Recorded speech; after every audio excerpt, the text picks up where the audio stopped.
Congratulations, you have unpacked a priority standard and you know that well.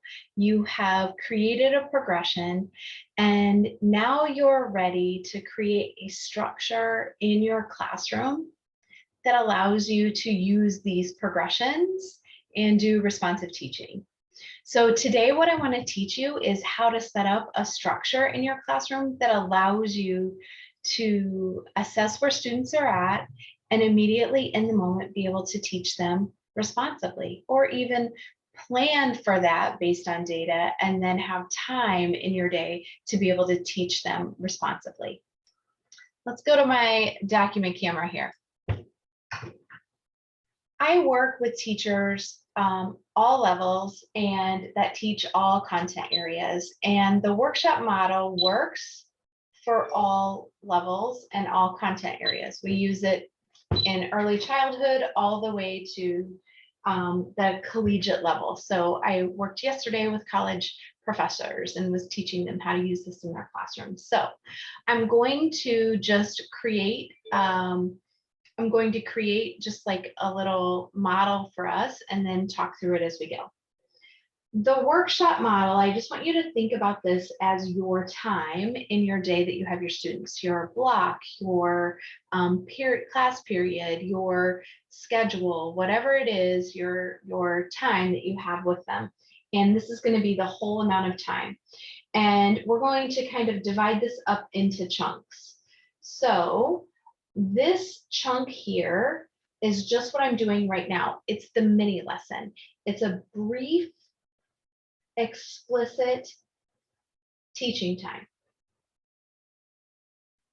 It's where I tell students what I'm going to teach them, and then I model how that looks, okay? And then I send them off here.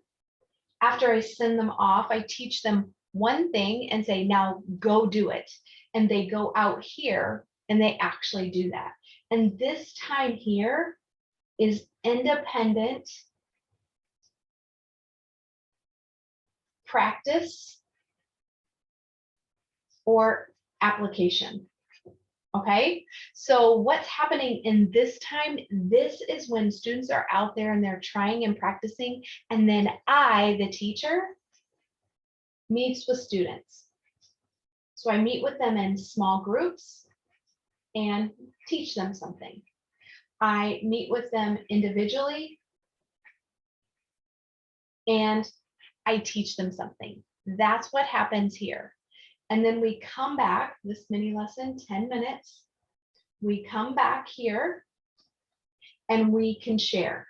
I can do another teaching time, and this is less than 5 minutes. I can let students share their work with one another and give each other feedback.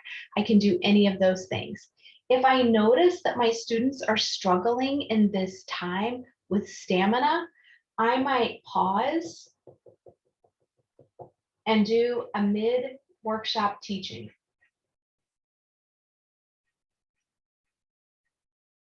And give them something else they can try, and that's usually 2 minutes long, not too long. So I want you to think about, you were at soccer practice, maybe you're a coach, and I don't know a lot about soccer, but here I'm gathering my team together in the huddle and I'm teaching them a new strategy for passing, okay, for passing the ball up the field. So I teach them a quick new strategy. I send my players out here off to go practice this strategy, and then I lean in. I go from player to player or group to group, and I coach them. I say, you're doing this, and here's your next step. So I look at my progression and I say, oops, you're right here. Your next step is here. I don't try to jump progressions, try to tell them what their next step is.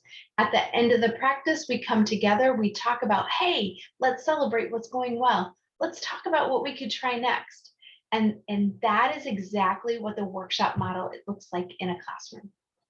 So I want you to think about the structure of your day and then see about, how could I consider adding this workshop model, this structure in my classroom, so that I can go through and coach and teach individual students and small groups using all that I've learned from the progressions and unpacking standards.